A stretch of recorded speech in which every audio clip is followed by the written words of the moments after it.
गांव का पुराना स्कूल। ठंड का मौसम था। रात के लगभग 12 बज रहे थे। सभी लोग अपने अपने घरों में सो रहे थे। चारों तरफ घना अंधेरा, सन्नाटा। तभी रमेश और दीपक धीरे धीरे कांपते कदमों से स्कूल की तरफ जाते हुए। दीपक, मैंने सुना है कि इस पुराने स्कूल में जो भी जाता है वो कभी लौट कर वापस नहीं आता। यही तो पता करना है कि आखिर इस स्कूल में ऐसा क्या है। क्यों गांव के लोग इस स्कूल से इतना डरते हैं? क्यों इस गांव के स्कूल को छोड़कर हमें दूर दूसरे स्कूल में जाना पड़ता है पढ़ने के लिए? वो सब तो ठीक है, पर रात का समय है यार। ठंड भी बहुत लग रही है। दिन में भी तो चल सकते थे। अच्छा, दिन में कौन जाने देता हमें? दिन में कोई ना कोई देख लेता और घर में पिटाई होती, वो अलग। पर दीपक, एक बार फिर सोच ले। तुम्हें पता है ना, गांव के लोग कहते हैं इस पुरानी स्कूल में भूत रहते हैं और जो भी जाता है वो उसको मार देते हैं। मुझे तो बहुत डर लग रहा है। दीपक मजाक करते हुए बोला। हाँ यार, तू सही कह रहा है। मुझे भी बहुत डर लग रहा है। और फिर दीपक रमेश को एकदम से डरा देता है और जोर जोर से हंसने लगता है और फिर कहता है, अरे यार, भूत और चुड़ैल कुछ नहीं होता। आज के जमाने में भी ऐसी बातें करते हो। लेकिन अब चुपचाप चल, मैं हूं ना, टेंशन मत ले। तभी अचानक से गांव का चौकीदार उनके सामने आ जाता है, लालटेन लिए। दीपक और रमेश दोनों डर जाते हैं। तभी चौकीदार टूटी आवाज में बोला, इतनी रात को कहां जा रहे हो तुम दोनों? तुमको पता नहीं है, रात के समय स्कूल की तरफ जाना ठीक नहीं है। दोनों कुछ बोलते तभी, जाओ, तुम दोनों अपने अपने घर जाओ, नहीं तो मैं तुम्हारे घर वालों को बता दूंगा। नहीं नहीं, हम जा रहे हैं। और फिर दोनों वहां से चले जाते हैं। दोनों के जाने के बाद स्कूल के अंदर से अजीब सी डरावनी रोने की आवाज आती है। यह सुनकर चौकीदार बुरी तरह डर जाता है। उसका हाथ पैर दोनों कांपने लगते हैं और वो वहां से भाग जाता है। तभी स्कूल के गेट पर एक अजीब सा डरावना भूत का चेहरा दिखता है। सुबह का समय था। ठंड बहुत ज्यादा थी। मानो जैसे गांव पर घना सफेद कोहरा चादर की तरह बिछा हो। हवा में ठंड ऐसी थी जैसे मानो किसी ने पूरे गांव को बर्फीले पानी में डुबो दिया हो। सड़कों पर एक भी गाड़ियां नहीं दिख रही थीं, मानो जैसे गांव को किसी ने निगल लिया हो। इसी बीच दीपक स्कूल बैग लेकर घर से निकलता है। स्कूल जाने के लिए रमेश भी स्कूल जाने के लिए अपने घर से स्कूल बैग लेकर निकलता है और दोनों गांव के चौराहे पर आकर मिलते हैं। ठंड बहुत है यार। इतनी ठंड में गांव से दूर स्कूल जाना पड़ता है। हाँ यार रमेश, तुम सही कह रहे हो। ठंड में इतनी दूर स्कूल जाने का मन नहीं करता। कितना अच्छा होता ना, गांव के स्कूल में ही पढ़ने जाते हम लोग। तभी स्कूल का चपरासी वहां आ जाता है। अरे रमेश, दीपक, तुम्हारे स्कूल की छुट्टी हो गई है। ठंड बहुत है, इसलिए अभी फिलहाल स्कूल में 10 दिन तक छुट्टी रहेगी। इतना कहकर चपरासी वहां से चला जाता है। चपरासी की ये बातें सुनकर रमेश और दीपक खुश हो जाते हैं। अच्छा हुआ ठंड में स्कूल बंद हो गया। चलो अब घर चलते हैं। अरे रमेश, अभी तो घर से आए हैं, स्कूल चलते हैं। स्कूल तो बंद है ना। अरे रमेश, मैं गांव के स्कूल की बात कर रहा हूं। गांव के सभी लोग अपने अपने घरों में हैं। चलो हम लोग गांव के स्कूल में चलते हैं। नहीं नहीं, गांव के स्कूल में भूत है। अरे दिन में कोई भूत नहीं आता। पर किसी ने स्कूल में जाते हुए देख लिया तो? कोई नहीं देखेगा, इतनी ठंड में सब अपने अपने घर में हैं। तभी वहां गांव का चौकीदार आ जाता है। कहां जा रहे हो तुम दोनों? चौकीदार अंकल, हम स्कूल जा रहे हैं। झूठ बोल रहे हो, मुझे सब पता है। तुम्हारा स्कूल बंद है। अभी अभी तुम्हारे स्कूल का चपरासी मिला था मुझे। जाओ, अपने घर जाओ और हम गांव के पुराने स्कूल की तरफ मत जाना। तुम दोनों रात में भी गांव के पुराने स्कूल की तरफ जा रहे थे। जाओ, अपने घर जाओ, नहीं तो तुम्हारी शिकायत कर दूंगा तुम्हारे घर वालों से। फिर चौकीदार वहां से चला जाता है।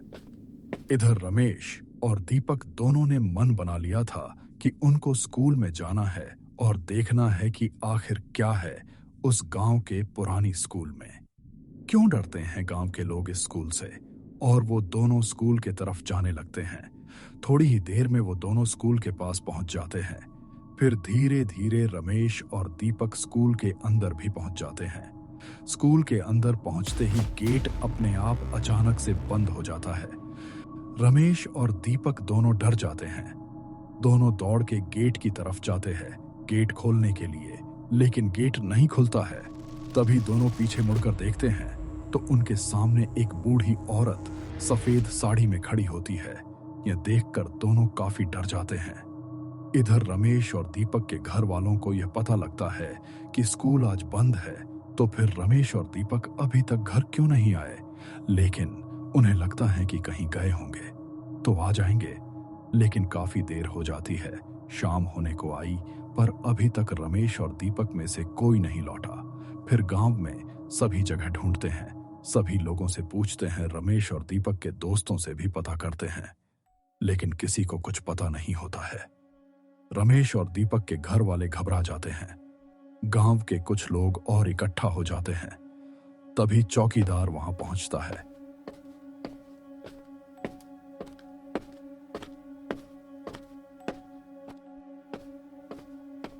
फिर चौकीदार उन्हें बताता है, वो दोनों बच्चे कल रात को भी गांव के पुराने स्कूल की तरफ जा रहे थे, तो मैंने उन्हें डराकर वहां से घर भेजा दिया था। आज सुबह भी गांव के पुराने स्कूल की तरफ जा रहे थे। मैंने आज भी उन्हें जाने से माना किया था। मुझे लगता है कि वह दोनों गांव के पुराने स्कूल में चले गए हैं। चौकीदार की यह बात सुनकर रमेश और दीपक के घर वाले रोने लगते हैं। रोने की आवाज में ही रमेश की माँ कहती है, नहीं नहीं, वो स्कूल तो बहुत डरावना है, उसमें कोई नहीं जाता।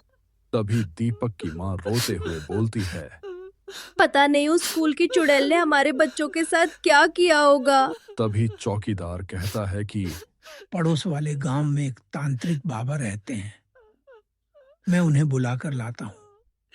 वो तांत्रिक बाबा ही उन बच्चों को बचा सकते।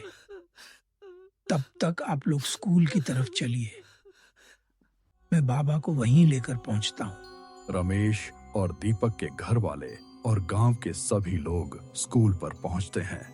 थोड़ी ही देर में चौकीदार भी तांत्रिक बाबा को लेकर स्कूल पहुंचता है।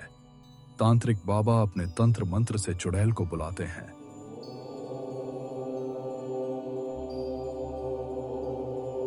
थोड़ी देर में चुड़ैल भी वहां प्रकट हो जाती है।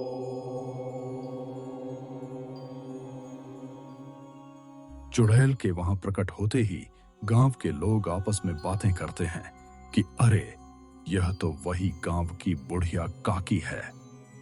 मुझे पता है दोनों बच्चे तुम्हारे कब्जे में है। दोनों बच्चों को छोड़ दे। बच्चों ने क्या बिगाड़ा है तुम्हारा? इन गांव वालों ने क्या बिगाड़ा है तुम्हारा, जो तुम सालों से इनको परेशान करते आ रही हो? गांव वालों ने क्या बिगाड़ा है मेरा? इन गांव वालों को सब पता है मेरे बारे में। इन गांव वालों की वजह से ही मेरी आत्मा आज भी भटक रही है। इन गांव वालों के सामने मेरे साथ अन्याय होता रहा और यह गांव वाले चुप रहे, किसी ने कुछ नहीं बोला। और तांत्रिक, तुम कह रहे हो कि गांव वालों ने क्या बिगाड़ा है मेरा? गांव के पुराने मुखिया ने मेरे साथ छल किया है, धोखा किया है। मेरा कोई नहीं था, मैं बिल्कुल अकेली थी। इसलिए मैं चाहती थी कि यह जो मेरा ज़मीन है वो सरकार को दे दूं और सरकार इस पर स्कूल बनवाएं और बच्चे इस सरकारी स्कूल में फ्री में पढ़े। कोई पैसा न लगे, लेकिन गांव के पुराने मुखिया ने झूठ बोलकर मुझसे मेरा ज़मीन ले लिया कि इस ज़मीन पर सरकारी स्कूल बनेगा, लेकिन उसने मुझे धोखा दिया। उसने यह ज़मीन अपने नाम से करवा लिया और इस पर अपने नाम से प्राइवेट स्कूल बनवा दिया और उससे पैसे कमाने लगा।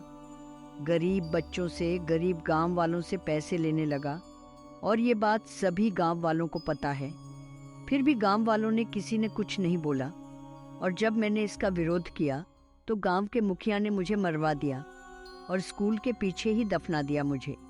पर मुखिया ने तो कहा था कि तुम अपने मर्जी से अपना जमीन उसके नाम किया था। और तुमने ये भी कहा था कि अपना बाकी का जीवन किसी मंदिर में भगवान के शरण में बिताऊंगी। झूठ बोला है उसने। तुम्हारे साथ साथ पूरे गांव वालों को धोखा दिया है मुखिया ने। पर मुखिया तो अब इस दुनिया में नहीं रहा। कार एक्सीडेंट में उसकी मौत हो गई थी। हाँ, वो कार एक्सीडेंट मैंने ही करवाया था, मैंने ही मारा है मुखिया को।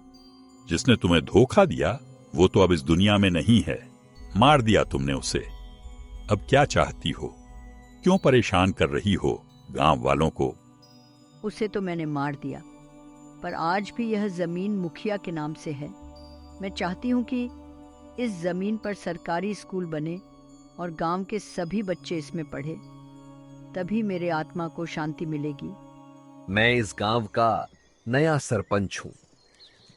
मुझे यह सुनकर बहुत दुख हुआ कि मुखिया ने तुम्हारे और गांव वालों के साथ बहुत बड़ा धोखा किया।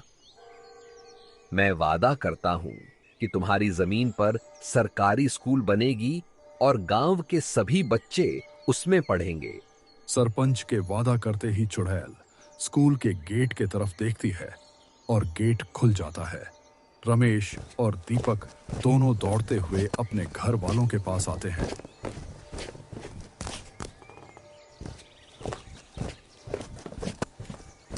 फिर कुछ दिनों में ही सरपंच के साथ गांव वाले मिलकर स्कूल की मरम्मत करवाते हैं। स्कूल बिल्कुल नया हो जाता है। गांव का सरपंच अपने स्तर से सरकारी प्रक्रिया के अनुसार स्कूल चालू करवा देता है और गांव के सभी बच्चे गांव के स्कूल में ही जाने लगते हैं।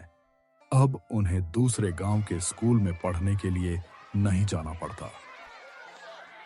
ये सब देखकर चुड़ैल की आत्मा को शांति मिल जाता है और वो चली जाती है हमेशा हमेशा के लिए।